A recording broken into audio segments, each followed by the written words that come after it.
إن الحمد لله نحمده ونستعينه ونستغفره ونعوذ بالله من شرور أنفسنا ومن سيئات أعمالنا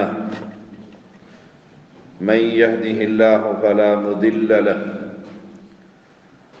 ومن يضلل فلا هادي له أشهد أن لا إله إلا الله وحده لا شريك له وأشهد أن محمدًا عبده ورسوله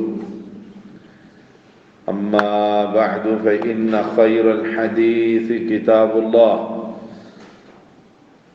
وخير الهدي هدي محمد صلى الله عليه وسلم وشر الأمور محدثاتها وكل محدثة بدعة وكل بدعة ضلالة وكل ضلالة في النار اللهم صل على محمد وعلى آل محمد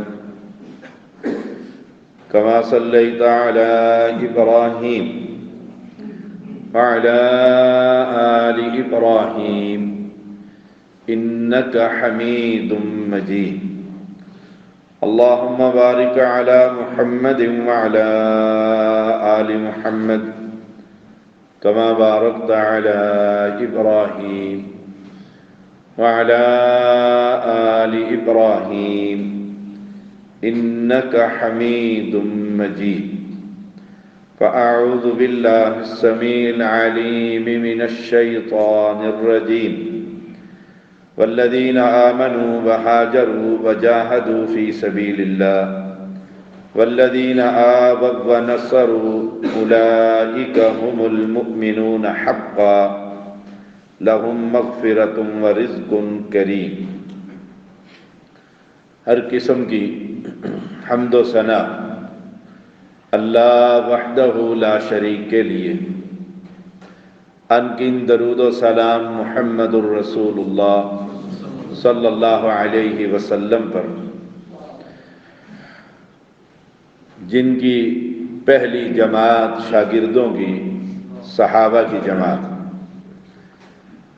جن کی تعریف اللہ نے قرآن مقدس میں کی ہے، والذین آمنوا، اور جو لوگ ایمان لائے اللہ پر اور اس کے رسول پر، کتابوں پر، فرشتوں پر، اچھی بری تقدیر پر،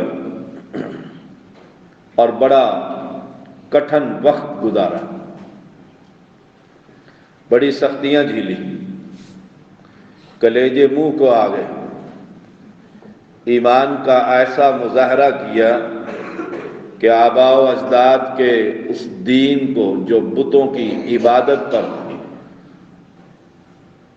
غیر اللہ کی عبادت پر، اس سب کو چھوڑ دیا، وہاجروا، اور ہجرت کی، اپنا وطن چھوڑا، بہت مشکل کام، اور اعزاز بھی بڑا ہے، جو شخص ہجرت کرے اللہ ہجرت سے پہلے سارے گناہ اس کے معاف کر دیتا، مقام بھی بڑا ہے۔ صحابہ نے ہجرت کی، مال و متاع کچھ سو ساتھ لائے اور کچھ وہیں چھوڑے، اور وطن کی محبت بھی انسان کو بڑی ستاتی ہے۔ بلال رضی اللہ تعالی عنہ جب آئے ہجرت کر کر، مدینہ میں دل ہی نہیں لگتا تھا، روتے رہتے تھے مکہ کو یاد کر کر۔ رسول اللہ صلی اللہ علیہ وسلم نے آخر دعا کی، اللہ ان کے دلوں میں مدینے کی محبت پیدا فرما۔ اور کئی ایسے جن کا مال و متاع سب وہیں رہ گیا، ایمان لے کر مدینہ طیبہ پیغمبر کے پاس پہنچے۔ رسول اللہ صلی اللہ علیہ وسلم کے کئی صحابہ کا ذکر تاریخ میں آتا ہے۔ ایک صحابی کو ہجرت کے عین موقع پر مکہ کے لوگوں نے جب گھیر لیا، تو انہوں نے کہا تھا کیا چاہتے ہو؟ کہا مال یہاں کمایا اور لے کر چلے جاؤ۔ وہ سارا مال چھوڑ کر اور ان کے حوالے کر کے اور ان کو جگہ کی خبر دے کر اپنا ایمان لے کر رسول اللہ صلی اللہ علیہ وسلم کی خدمت میں حاضر ہوئے۔ آپ صلی اللہ علیہ وسلم نے فرمایا کہ تم بہترین سودا کرو۔ اس کا ذکر قرآن مقدس میں ہے کہ انہوں نے ہجرت کی۔ والذین آمنوا وہاجروا وجاہدوا فی سبیل اللہ، اور اللہ کے راستے میں جہاد کیا، اور آخر پھر رسول اللہ صلی اللہ علیہ وسلم نے ہجرت کی۔ کمال دیکھیے، ایمان تازہ ہوتا ہے۔ مکہ کے مشرکین نے آپ کا گھیراؤ کر رکھا، اور آپ علی رضی اللہ تعالیٰ کو کہتے ہیں میرے بستر پر سو جاؤ میری ہی چادر اوڑھ کر، اور تمہیں کوئی کافر اور مشرک کسی کی طرف سے کوئی تکلیف نہیں پہنچے گی۔ والذین آمنوا، عجیب ایمان کا مظاہرہ ہے کہ سرکردہ لیڈر آپ کے دروازے پر دار الندوہ میں قتل کا فیصلہ کر لیا گیا ہے، یک بارگی سے حملہ کا فیصلہ کیا ہے، اور علی کا ایمان، صحابہ کا ایمان نبی کی بات پر کتنا پختہ ہے۔ آرام سے چادر تان کر سو گئے جب پیغمبر نے کہہ دیا تمہیں کوئی تکلیف نہیں پہنچ سکتی۔ حالانکہ وہ قتل کرنے آئے تھے، وہ آتے دروازہ کھولتے ہی دیکھتے کہ آپ کی یمنی چادر اوڑھی ہوئی ایک شخص لیٹا ہوا ہے، وہ تو پیغمبر کے گھر میں ہی آئے تھے، ایک ہی بار سے سب کچھ کر دیتے۔ صبح ہوئی، جب خبر ملی آپ اٹھے، لوگوں نے دیکھا کہ چادر کے نیچے تو علی ہے۔ یہ ہے وہ ایمان۔ پکڑ کر بیت اللہ میں لے گئے، کچھ دیر حراست میں رکھا اور پوچھا رسول اللہ صلی اللہ علیہ وسلم کے بارے میں۔ فرمایا مجھے کیا خبر، مجھے تو کہا یہاں سو جاؤ اور لوگوں کی صبح امانتیں واپس کر دینا۔ یہ ہے والذین آمنوا وہاجروا، پھر ہجرت کی، صحابہ نے بھی کی اور رسول اللہ صلی اللہ علیہ وسلم نے بھی کی۔ آپ پہنچے، یہ مکہ کے لوگ بھی پہنچے، اور ادھر ابو بکر کے گھر رسول اللہ صلی اللہ علیہ وسلم بھی پہنچے اور لے کر نکل کھڑے ہوئے، چلے گئے۔ والذین آمنوا وہاجروا، اور ہجرت کا سفر شروع کیا۔ کمال کا سفر تھا، کمال کا سفر تھا۔ ابو بکر صدیق رضی اللہ تعالی عنہ عمر میں بڑے، اور رسول اللہ صلی اللہ علیہ وسلم عمر میں چھوٹے۔ آپ سفر میں جا رہے ہیں، لوگ پوچھتے ہیں، تلاش میں قوم نکلی ہوئی ہے کہ تمہارے آگے کون بیٹھا ہوا ہے۔ یہ نہیں کہتے یہ رسول اللہ صلی اللہ علیہ وسلم ہے، کہتے ہیں یہ وہ شخص ہے جو مجھے راستہ بتلاتا ہے، اور دل میں یہ رکھتے کہ راستہ کتاب و سنت کا، جنت کا بتلاتا۔ لوگ خاموش ہو جاتے، اور مدینہ میں جب پہنچے ہجرت کر کے، وہاں لوگ ابو بکر کے سر پر کھڑے ہو گئے کہ یہ اللہ کے رسول ہے جو جانتے نہیں تھے۔ آپ کھڑے ہوئے اور رسول اللہ کے اوپر چادر لے کر، تب لوگوں کو خبر ہوئی کہ محمد الرسول اللہ صلی اللہ علیہ وسلم۔ ان لوگوں نے ہجرتیں کی، اور ہجرت کی تکالیف، اس کا ذکر مسجد نبوی میں پہنچے، مسجد نبوی کی تعمیر شروع کی۔ ابو ایوب انصاری کے گھر کے سامنے ہر شخص چاہتا تھا کہ نبی میرے مہمان، یہاں تو روز مہمان ہوتے ہیں، ابھی جمعے کے بعد دیکھنا پڑوس کی مسجد میں کھڑے ہو، جو آ گئے ہیں نبی، چل بیٹھ جاؤ، چلے گئے ہیں نبی۔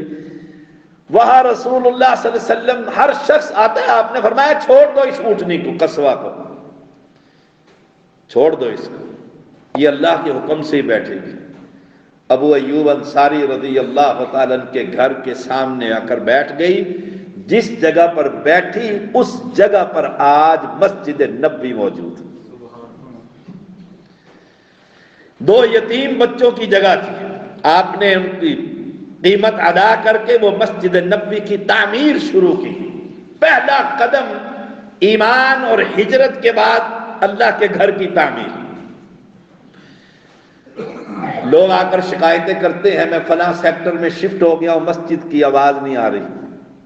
مکان خریدتے ہوئے دیکھیے وہاں تو اہل توحید کی مسجد ہے بھی صحیح کہ نہیں. اللہ نے اگر مال دے دیا ہے تو کم از کم یہ تو دیکھو کہ مسجد قریب ہے جہاں سے رب کی صدا آئے، اولاد نماز پڑھنے کے لیے نکلے. رسول اللہ صلی اللہ علیہ وسلم بنیاد رکھ رہے ہیں مسجد نبوی کی، اور کمال کا پیغمبر ہے علیہ السلام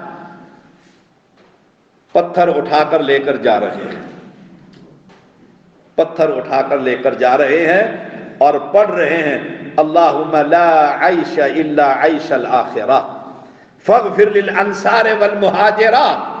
اللہ دنیا کی کیا عیش و عشرت، اصل آرام تو آخرت کا آرام.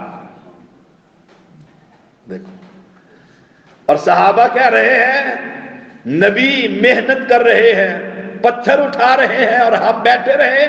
جب نبی اٹھاتے ہیں تو صحابہ کا جوش و خروش تاریخ کے اندر برق بھرے پڑے. کام کرنے کا طریقہ بھی یہی ہے کہ خود کام کیجئے، لوگ پھر ساتھ چلیں گے. اور ہر کام آپ دیکھیے، مسجد نبوی، امام محمد الرسول اللہ صلی اللہ علیہ وسلم مسلمانوں کا پہلا مرکز، اور پیغمبر خود محنت کر رہے ہیں. اور محنت کا صلہ کیا کہہ رہے ہیں؟ یہ دنیا کی تکلیفیں، ہجرت کر کر آئے، مال ادھر رہ گیا، بیوی بچے کئیوں کے ادھر رہ گئے، یہ مصیبتیں اور پریشانیاں، گھبرانے کی بات نہیں. اللہم لا عیش الا عیش الآخرہ، آخرت میں بڑا سکون ملے. پھر دو ہی جماعتیں تھیں، یا مہاجرین تھے یا انصار. ان کے لیے کہہ رہے ہیں فاغفر للانصار والمہاجرہ، اللہ ان دونوں پر اپنی رحمت کی برکھا برسا دے، انہیں معاف کر. اس کا ذکر اس قرآن مجید کے اندر موجود ہے. ایمان، ہجرت اور جہاد، والذین آووا ونصروا، کہ انصاریوں نے ان کی مدد کی، ان کو پناہ. اب یہ ہے کون؟ یہ ان صفات کے مالک لوگ. اولئک هم المؤمنون حقا، یہی لوگ سچے مومن. اب کسی صحابی سے عداوت رکھنا اپنے ایمان کو خطرے میں ڈالنا. جب رب نے کہہ دیا ایمان لے کر آئے، ہجرتیں کی، جہاد کیا، پناہ دی، مدد کی، اولئک هم المؤمنون حقا، یہ سچے مومن ہیں. اب کسی صحابی پر تنقید کرنا اپنے ایمان کا جنازہ نکالنا. آپ نے بھائی چارے کی فضا قائم کر دی، رنگ و نسل کا خاتمہ کر دیا، سب کو ایک صف میں کھڑا کر دیا. اب حمیت ہے تو وہ بھی اسلام کے لیے، غیرت ہے تو وہ بھی اسلام کے لیے، نفرت ہے وہ بھی اسلام کی وجہ سے، اور محبت ہے تو وہ بھی اسلام کی وجہ سے. سب کو ایک کر دیا ہے. لہم مغفرۃ ورزق کریم، ان کے لیے بخشش ہے اور عزت والی روزی اللہ کے ہاں جنتوں میں. عبد الرحمن بن عوف رضی اللہ تعالی عنہ اور سعد بن ربیع رضی اللہ تعالی عنہ، ان کا بھائی چارہ کر دیا. سعد کہتے ہیں انصار کے اندر سب سے زیادہ مالدار میں، یہ میری تجارت ہے، آدھا مال تیرا اور آدھا میرا. میری دو بیویاں ہیں، دونوں کو لے آتا ہوں، دیکھ لو، جو تمہیں پسند ہو اسے طلاق دے دیتا ہوں، عدت کے بعد اسے نکاح کر لو. کمال کی محبت نہیں ہے؟ ہم تو سگے بھائی کی اکثر لوگ مرنے کے بعد اس کی جائیدادیں ہی ہضم کر جاتے ہیں، کہتے اس کا تو حصہ ہی نہیں، اس کا تو کاروبار ہی نہیں تھا. میری مسجد کے کتنے واقعات، ہمیں کتنے لوگوں کی شکایتیں پہنچتی. کمال ہے، اتنی سی اینٹ کی ایک جگہ پر قتل و غارت ہو جاتی. یہاں بھائی چارہ، قومیت نہیں، وطنیت نہیں، لسانی گروپ نہیں کہ ہم مہاجر ہیں اور یہ لوکل ہے اور یہ سید ہے اور یہ چودھری، نہیں، ایک مہاجر ہے جو ہجرت کر کر آیا ہے، ایک انصار ہے جو اس کی مدد کر رہا ہے، اور دونوں کو بھائی بنا کر وراثت کی آیات سے پہلے دونوں کو ایک دوسرے کا وارث بھی بنا دیا، جائیدادوں کا وارث بھی بنا دیا، وراثت کے حصے بعد میں اترے۔ ایسا بھائی چارہ کہیں تاریخ میں ملتا ہے؟ وراثت بعد میں، پھر آیتیں اتری اور یہ حکم ختم ہوا۔ اور عبد الرحمن رضی اللہ تعالیٰ عنہ کو دیکھیے، وہ کہتے ٹھیک آدھا مل جائے، نہیں، کہا مجھے بادار کا راستہ بتاؤ، بنو قینوقاع کا بادار کس طرف ہے، بادار کا راستہ مجھے دکھلاؤ، یہ مال اپنے پاس رہنے دو۔ بڑی نوازش آپ کی اس کی بھائی چارے کی۔ بازار میں جانے لگ گئے، پہلے ہی دن ہاتھ میں پنیر پکڑ کر لا رہے ہیں، اللہ نے برکت دینی شروع کی۔ ایک دن کپڑوں پر زردی کا رنگ دیکھا، رسول اللہ صلی اللہ علیہ وسلم نے پوچھا یہ رنگ کیسا ہے؟ فرمایا اللہ کے پیغمبر شادی کی ہے۔ کہا حق مہر کتنا دیا ہے؟ کہا 1.25 تولہ تقریباً حق مہر دیا ہے۔ اللہ نے برکتیں ڈال۔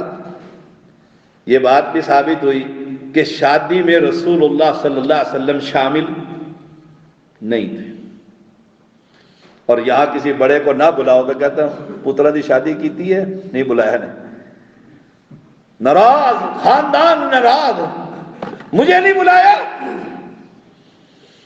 وہاں کون ہے؟ امام کائنات صلی اللہ علیہ وسلم۔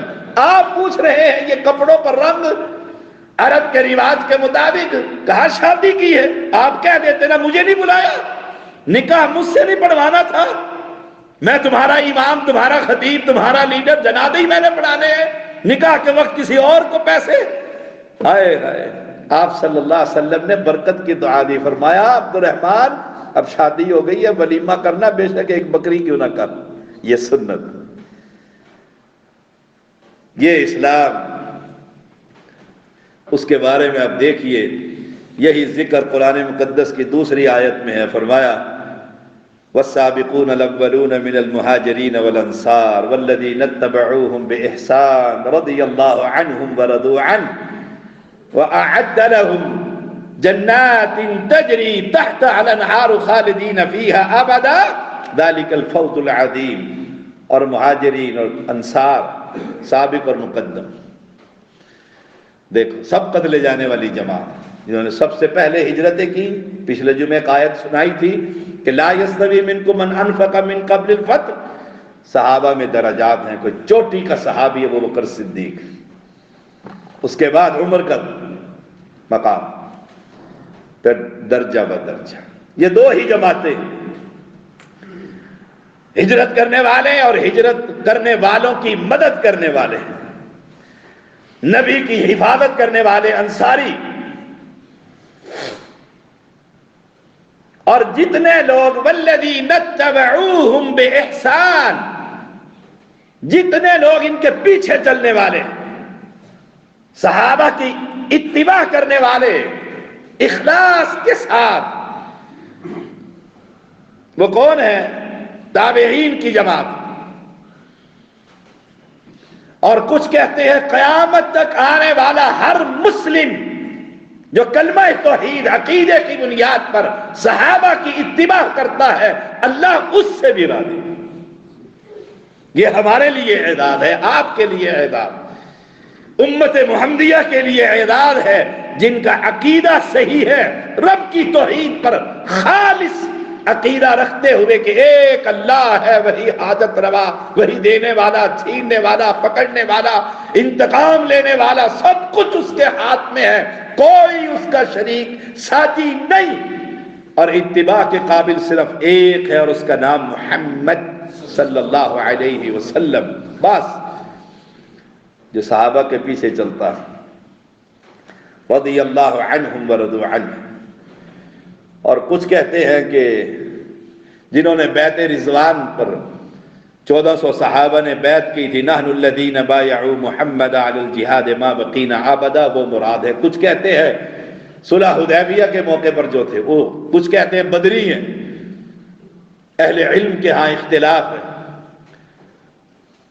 اور کچھ کہتے ہیں کہ جو اتباع کرنے والے وہ صحابہ کے شاگرد، خیر القرون قرنی ثم الذین یلونہم ثم الذین یلونہم، یہ وہ ہماری محسن، یہ وہ لوگ ہیں جو اتباع کے لائق ہیں، جو ہمارے ماڈل ہیں، ہمارے ماڈل ہیں۔ اور ہمارے ماڈل ہیں کون؟ آج کل کے معاشرے میں سر کے بال بتائیں گے ہمارے ماڈل کون ہیں، یاد رکھیے، وضاحت بتائے گی ہمارا ماڈل کون ہے۔ اور یہ وہ صحابہ کی جماعت، من المؤمنین رجال صدقوا ما عاهدوا الله علیہ فمنهم من قضى نحبه ومنهم من ينتظر وما بدلوا تبدیلا، اہل ایمان میں سے ایسے لوگ جنہوں نے عہد کیا اللہ تعالی سے، انہیں سچا کر دکھایا، آئے جنگ کی اور اپنی جان رب کے حوالے کر دی، اور کتنے ہیں جو انتظار میں ہیں، انتظار میں ہے کہ موقع ملے تو اسلام کی خاطر اپنی جان کا نذرانہ پیش کرنا۔ رب کہہ رہا، انہوں نے اپنا وعدہ سچ کر دکھایا۔ ایک صحابی کہتا ہے لڑتے ہوئے میرے بازو پر وار ہوا، میں شام تک لڑتا رہا، اور یہ بازو جب میری لڑائی کے اندر مجھے ہی تنگ کرنے لگا، میں نے ٹانگ کے نیچے رکھ کر کھینچا اور پھینک دیا۔ کیا ایمان کی حالت ہوگی؟ ہمیں تو سوئی چبھ جائے تو شام تک ماں کی جان کھا جاتی ہے بچہ، تھوڑا سا کچھ ہو جائے تو جی وہ دیکھو ایمان کی حالت، کہ زخمی لے کر اسے گھسیٹتا رہا اور لڑتا رہا، جب اس نے بہت تنگ کیا کھینچا اور پھینک دیا۔ سبحان اللہ۔ اور ایک صحابی کے بارے میں آتا ہے جن کا نام نضر بن انس رضی اللہ تعالی عنہ، جن کے بارے میں قرآن کہتا ہے صدقوا ما عاهدوا الله علیہ، بڑی خوبصورت آیت ہے سورۃ الاحزاب کی 23 نمبر۔ بعض نے اپنا وعدہ سچ کر دکھایا، عہد پورا کر دیا، اور بعض موقع کے منتظر ہیں۔ انس بن نضر بن انس رضی اللہ تعالی، یہ جنگ احد میں شہید ہوئے، 80 کے قریب تلوار اور نیزوں کے ان کے جسم پر نشان تھے، 80 کے قریب، پہچانے نہیں جاتے تھے۔ بہن نے انگلی کے پور سے جو ثابت نظر آیا اس سے پہچانا کہ یہ میرا بھائی ہے۔ ہم سے تو نماز کا وعدہ پورا نہیں ہوتا، اذان سنتے ہیں، اور یہ وہ صحابہ کی جماعت، اور کتنے انتظار میں ہے کہ شہادت کا رتبہ پائے، اللہ سے ملاقات کرے۔ وہ حدیث میں آتا ہے نا، ہائے ان صحابہ کے بارے میں جو زبان سے طعن کرے اسے مسلم اور مومن کیسے کہا جائے؟ فرمایا محمد الرسول اللہ والذین معه اشداء علی الکفار رحماء بینہم، کہ محمد صلی اللہ علیہ وسلم اللہ کے رسول اور جو لوگ ان کے ساتھ ہیں کافروں پر بڑے سخت، آپس میں بڑے رحم دل۔ تیری تاریخ کو میں آگ لگاؤں ابو مخنف کی لکھی ہوئی کذاب کی؟ قرآن کہتا ہے آپس میں بڑے رحم دل، اور کفار کے لیے بڑے سخت، اشداء علی الکفار۔ وہ بدر میں ایک بندے کے ہاتھ باندھ رہا تھا، باندھنے والے کو مصعب نے کہا ذرا اچھی طرح باندھ، اس کی ماں کے پاس اونٹنیاں ہیں وہ اس سے لیں گے۔ اس نے نگاہ اٹھا کر دیکھا کہ میری ماں کا بیٹا، میرا سگا بھائی۔ اس نے کہا تم کہہ رہے ہو کہ میرے ہاتھ باندھے دودھ والی اونٹنیاں ملیں گی؟ فرمایا ہاں میں کہہ رہا ہوں، اور اس لیے کہہ رہا ہوں کہ تو میرا بھائی نہیں، بھائی وہ ہے جو تیرے ہاتھ باندھ رہا ہے، کیونکہ یہ مسلم ہے تو کافر۔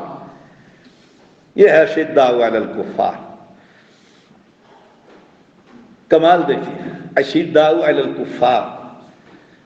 ابو عبیدہ بن جراح نے اپنے والد کے سر پر تلوار ماری، اتنی غصے اور قہر میں ماری جسم دو ٹکڑے ہو گیا کہ میرے نبی کا دشمن ہے. اشداء علی الکفار. حضرت عمر نے ماموں کے گردن پر چھری چلا دی تھی, صاف کر دیا. اشداء علی الکفار. پیغمبر نے جب مانگا مشورہ تو عمر نے کہا جس جس کا رشتہ دار ہے نا اس کے حوالے کرو, وہ اپنے ہاتھ سے ان کی گردنیں کاٹے اور اپنے کلیجے کو ٹھنڈا کرے. اشداء علی الکفار. ان صحابہ کے بارے میں طعن کرتے ہو. ان صحابہ میں نہ کوئی سنی تھا, نہ کوئی اور تھا, نہ کوئی وہابی تھا, نہ کوئی اور. ایک ہی صحابی, ہر صحابی, جتنے صحابی ابو بکر سے لے کر آخری صحابی تک, وہ سب کے سب محمد الرسول اللہ کے پیچھے چلنے والے صلی اللہ علیہ وسلم. یہ فرقہ بندی 6 صدی کے بعد دنیا کے اندر آئی ہے, ایک ہی جماعت ہوتی. اشداء علی الکفار, بڑے آپس میں, رحم دل, رحماء بینہ, رحم دل آپس کے اندر. کتنے ہی واقعات, سلام کا جواب نہ ملتا تو پوچھتے کیوں ناراض ہے بھائی جان, سلام نہیں. عدالت جا کر کھڑکا دیتے صدیقی کہ میرے سلام کا جواب نہیں دیتے. یہاں مجھے کوئی سلام نہ کرے تو میں کہتا ہوں اچھا پتر, اور 6 مہینے میں بھی نہیں کر رہا, سلام نہیں کرتا ہے مجھے, سلام کا جواب نہیں دیتا. وہ بیچارہ اپنی کسی ٹینشن میں جا رہا ہے, میں نے سلام کیا ہے, اسے پتہ ہی نہیں, وہ اپنی کسی مصیبت میں ہے, بیوی نے تنگ, اولاد نے تنگ, کاروبار نے تنگ, کسی بھی پریشانی میں ہے. میں وہ عداوت دل میں رکھ لیتا ہوں, کہتا ہوں اچھا شاہ جی نے سلام کا جواب نہیں دیا, یا شاہ جی رکھ لیتا ہے سلام کا جواب نہیں دیا. اور پھر سال سال گزر جاتے ہیں, وہ ادھر کھڑا ہوتا ہے تو میں ادھر کھڑا ہوتا ہوں صف کے اندر, اور ہیں دونوں پکے مسلمان. اور رحماء بینہ, آپس میں رحم دل بنی. اگر کوئی غلط فہمی ہوگی اسے جا کر پوچھ لیجیے نا, میں نے آپ کو سلام کیا تھا, وہ بتا دے گا میں زنانی کو اکیا پیا تینوں سلام دی پئی, وہ بتا دے گا آپ کو میرے ساتھ کس مصیبت میں آیا ہو. آئے رحماء بینہ تراہم رکعا سجدا یبتغون فضلا من اللہ ورضوانا. تو دیکھے گا وہ رکوع اور سجدے کر رہے ہیں. ہم سنتیں نہیں پڑھتے, وہابیوں کے بارے میں مشہور کیا کہیں گے, یہ فرض پڑھتے ہیں. بے شک یہ فرض پڑھ کر گھر جا کر سنتیں پڑھ لیتے ہیں, لیکن اکثر سنت, اس سے ہمارا کیا تعلق ہے. سبحان اللہ.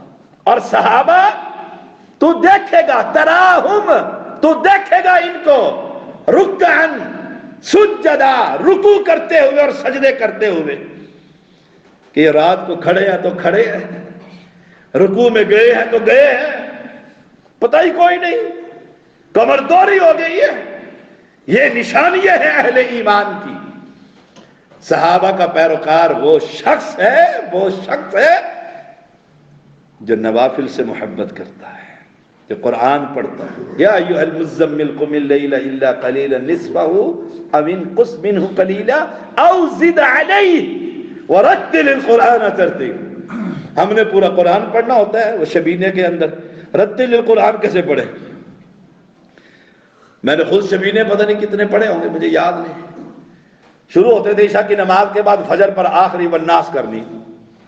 کیسے کرنی ہے, شالیمار بھی مقابلہ نہیں کر سکتی ہمارا.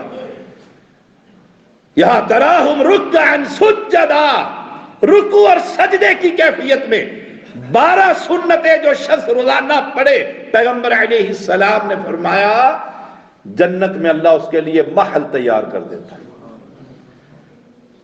یہاں اگر ملے نا سیکٹر G11 میں سامنے والا مکان ہی کہ یہ لو چابیاں یہاں لٹکا دو, 12 پڑھنی ہے, دیکھو کتنے ہو, جگہ ہی نہ ملے مسجد میں, اور مسجدیں بنانی شروع پڑھنی پڑ جائیں گی. اگر یہ یقین ہو کہ اوپر بھی ایک ہے اور سب نے اوپر جانا ہے مجھ سمیت, اور وہاں محل کی ضرورت پڑنی ہے, 70 بیویاں جو ہونی ہیں, پھر محل کٹھے کرنے کے لیے طریقہ کیا ہے, تراہم رکعا سجدا. ایک شخص آیا نا, آ کر کہتا ہے یا رسول اللہ صلی اللہ علیہ وسلم, نابینا ہوں, دل کرتا ہے آنکھیں ٹھیک ہو جائے, آپ کے چہرے کی زیارت کر لوں, آپ دعا کر دیں. آپ نے فرمایا کھڑا جا کے وضو کر کے آ, پہلے دیکھو جب وضو کر وہ وضو کر آئے، فرمایا 2 رکعتیں پڑھ، مانگ اپنے رب سے، پھر میں بھی مانگوں گا، مانگ اپنے رب سے، 2 رکعتیں پڑھ۔ ہم اللہ مولوی کو 10 روپے دے کر آؤ، وہ پورے خاندان کو جنت پہنچا دیتا ہے مسجد سے سپیکر کے ذریعے۔ 2 رکعتیں پڑھ۔ مولوی میرے ویسے ہی خلاف ہے، ہر جگہ ہی کہتے ہیں پیسوں کے پیچھے پڑا رہتا ہے، میں نے جو تنخواہ جو نہیں لینی، تو کم از کم کوئی کام کی بات تو ہو نا۔ 2 رکعتیں پڑھ۔ اس نے 2 رکعتیں پڑھی۔ صحابی کا رکعتیں پڑھنا تراہم رکعا سجدا یبتغون فضلا من اللہ ورضوانا، اللہ کا فضل اور رضامندی کی تلاش۔ 2 رکعتیں پڑھی، ادھر اللہ کے نبی نے بھی ہاتھ اٹھا دیے، یا اللہ اگر تو اس میرے صحابی کو، میرے شاگرد کی آنکھیں ٹھیک کر دے تو اس سے کون پوچھنے والا، ٹھیک ہی کر دے یا اللہ۔ گڑ گڑائے، اس نے سلام پھیرا، آنکھیں ایسے درست ہو گئی جیسے نابینا تھا ہی نہیں۔ ایسے اللہ کے فضل کو تلاش کر۔ وہ مشہور ہے، کہاں تک واقعہ سچا ہے آپ ہی جانتے ہوں گے کہ ایک بندہ چلا گیا اور اس نے جا کر حجاج کو کہا، وہ بڑا ظالم تھا، اس نے کہا نا نکلو، کوئی نظر نہ آئے، جب پتھر مارے لوگوں نے مسجد میں اس پر پہلی دفعہ، نکلو سارے جہاد کے لیے۔ تو پھر ایک بندہ چلا گیا، اس نے کہا میں بیمار ہوں، میری آنکھیں خراب ہیں، فلانا ٹھیک ہے۔ اس نے کہا صبح تک تیری آنکھیں ٹھیک نہ ہوئی میں تیری گردن اتار دوں گا، صبح تیری گردن نہیں رہے گی۔ وہ رویا، پھر ہوئے ہوئے کہتے آنکھیں ٹھیک ہو گئی۔ ایسے کوئی بندہ روئے نا اللہ کے سامنے، لیکن روئے کون؟ ہمیں تو مانگنے کا سلیقہ نہیں، مانگنے کا طریقہ نہیں، رب کو راضی کرنے کا طریقہ نہیں، ہمارے پاس اللہ سے دعا کرنے کا بھی وقت نہیں۔ وہ بھی بول بھی رکھے ہوئے ہیں، 100 روپے دے دو، 500 دے دو، 1000 دے دو، میرے لیے دعا کر دینا اور مغفرت کر۔ بیٹا جنازہ نہیں پڑھا سکتا باپ کا، وہی مولوی رکھا ہوتا ہے جنازے کے لیے لے کر آؤ۔ میں پریشان تھا، ہم پچھلے دنوں اپنے علی بہادر رحمہ اللہ، اللہ اس پر قبر پر رحمتیں برسائے، یہاں بیٹھا کرتے تھے، بڑے پکے نمازی اور بڑا مسلک سمجھ کر توحید کو قبول کیا، بڑی محنت کے ساتھ۔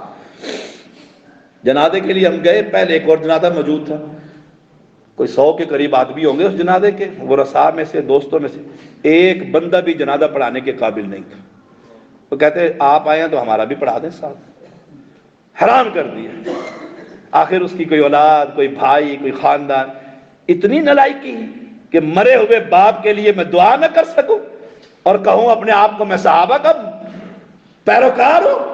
کچھ سیکھیے، کچھ پڑھیے، اللہ مجھے اور آپ کو ہدایت دے۔